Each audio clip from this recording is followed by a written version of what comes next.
Good morning, buried and right contestants. May I help you? Okay, the first step's coming into our Century City office for a general knowledge test. We're testing today through Friday. What's a good day for you to come in? Hi, my name is Frank Hoppy. I'll be the test administrator today. Let me advise you in advance that this test is not an index of intelligence. It is merely a general knowledge test geared toward our game shows. Obtaining the necessary scores proves only one thing, that you have the type of knowledge required to play our games. The test is made up of 90 multiple-choice questions. It covers just about every subject area you can think of, from history, mythology, fashion, to Hollywood trivia and science. To give you an idea of the test scope, here's one of the questions. His nickname in baseball was the Georgia Peach. A, Cy Young. B, Casey Stengel. C, Ty Cobb. About 800 people take this test every week. Less than 10% pass. I'm now going to read those names who made our cutoff point. We ask that you stay for a brief interview with a senior contestant coordinator. 13 people out of the 43 who took the test made the cut. The others left. The next step for the finalists was a taste of Hollywood. I want you to just scrunch together and then look at me and give me a big toothpaste smile. Okay, you just won $100,000. Thank you.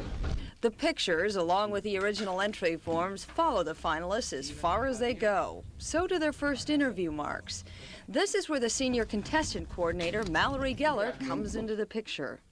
I will call upon you all to do so individually by name. When I do, please stand up, take a minute, and tell me about yourself.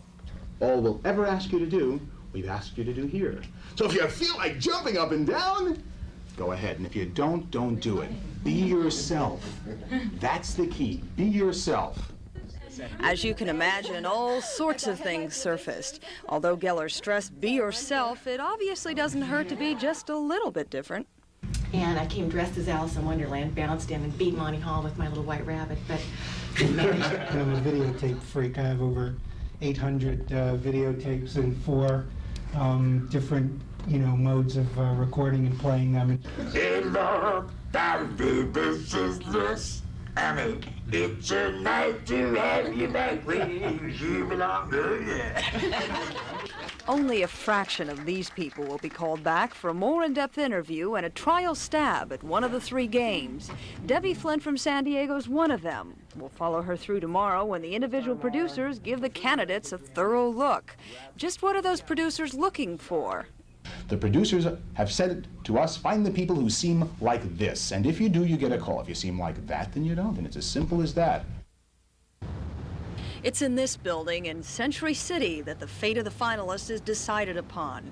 Every phase of competition, except for the final taping of the show, takes place here.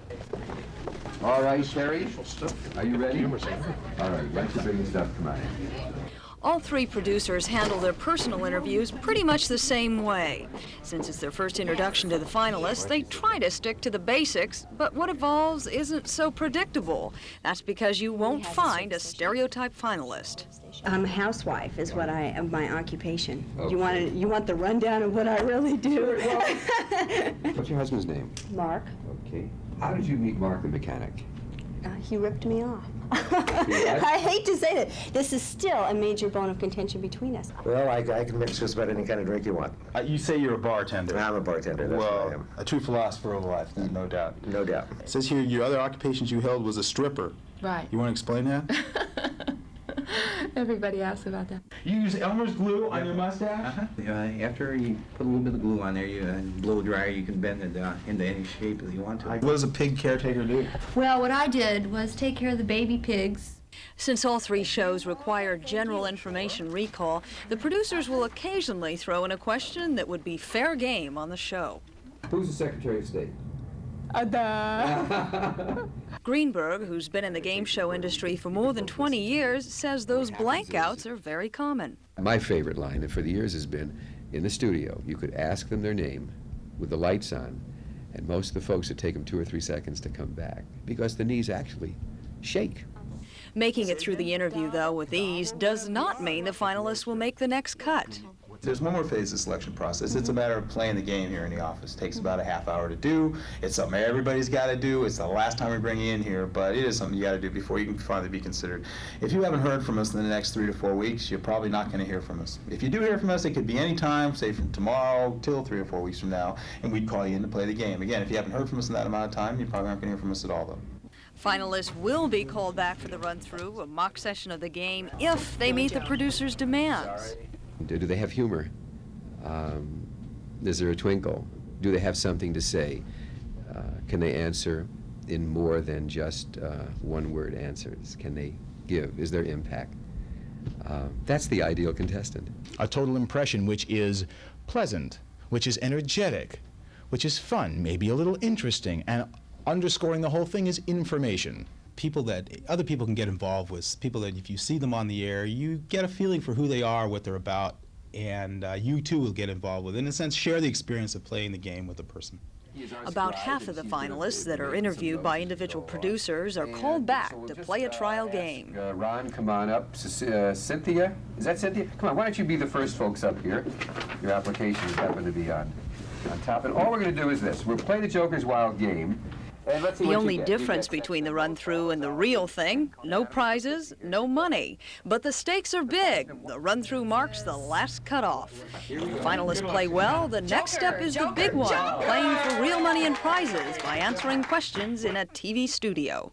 You may have wondered before how the shows come up with all those questions. Well, it's behind these two doors that they're all created. It's a high-security area. It's off-limits to employees who have anything to do with contestants. The producers don't want any leaks. Writers pour over hundreds of books to come up with new questions. The old ones that have already been used are filed away in a monolithic tomb. They are rarely recycled. It's a monumental task for the writers. The only thing that eases the burden is that any subject area is fair game. Tomorrow night, the game begins. Okay. What we're going to do is take you around the stage, show you the various places that you're going to be out there, the few times you're going to have to move out there. We'll talk about that. We're also going to establish a few really basic, simple to understand hand signals for when you do have to move out there. It's one of the few times you have to pay some attention.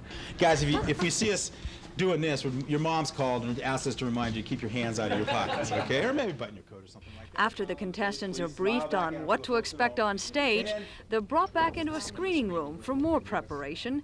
Producer Alan Koss is in charge. I'll start out with one that you've heard a million times already, that there's unfortunately no guarantee of an appearance on the air. So there's no way that we can actually guarantee, because we never know how many people that we are going to use. On the other hand, nobody's brought here frivolously. Nobody's just brought here to enjoy our wonderful lunch and hospitality and spend the day. 1 year of the air. The next order of business is going over the prizes and more rules.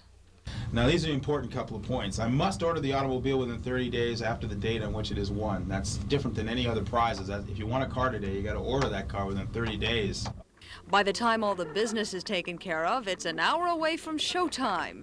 So the contestants then head to the makeup room so they look bright and healthy under the studio lights. Meanwhile, the studio workforce snaps into action, getting the cue cards ready, setting up the cameras, and making sure all those blinking lights blink. Programmers take their positions behind sophisticated computers that tabulate the contestants' winnings and control all the electronic wizardry.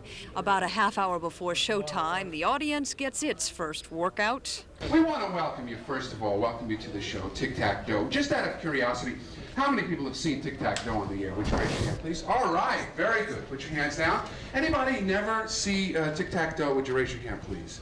Get out! Just no. During the warm-up, the audience learns to clap and laugh in unison.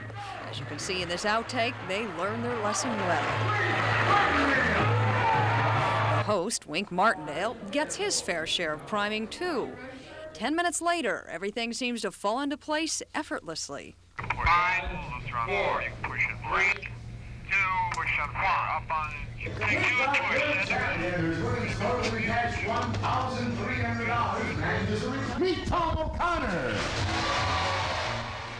With the test, interview, and run-through behind them, all the contestants had to worry about now was making the best stab they could at answering the questions to bag those prizes. And to do that, we're going to send you to the beaches of Aruba in the fabulous Caribbean. Contestant Marianne Latore and challenger Tom O'Connor battled it out for the lead all the way through. Marianne Latore. She recorded the popular ballads You're So Vain and Anticipation. Helen Reddy? No Carly Simon. O'Connor pulled ahead at the end, coming out $4,700 richer. For Tic Tac Dough, a total of $4,700. Who am I? Sergeant Pepper. Yes, you got Sir, you just won round one. How do you feel? Pretty good. It helps when you win. You feel a lot better. What made you decide to go ahead and try it? Well, I had watched the show a couple times, and when you're at home and you play it, you think you can do pretty well, and they advertise for contestants, so I came down and tried out for it. Latore, who walked away with $1,300, wasn't complaining. Well, it was a lot of fun. I wish I won, but it was enjoyable. It was a lot of fun. You think it was worth all the trouble? Oh, yeah. Yeah, it was fun being here. I enjoyed it. Game shows are often criticized for being pure hype, but the winnings are real. And as you've seen over the last couple of days, less than 1% of the contestants who try out for game shows actually cash in on the profits. It's a long road from the first question, Are you a member of the Screen Actors Guild or any acting unions? to the last. Who am I? Sergeant Pepper. Yes, you got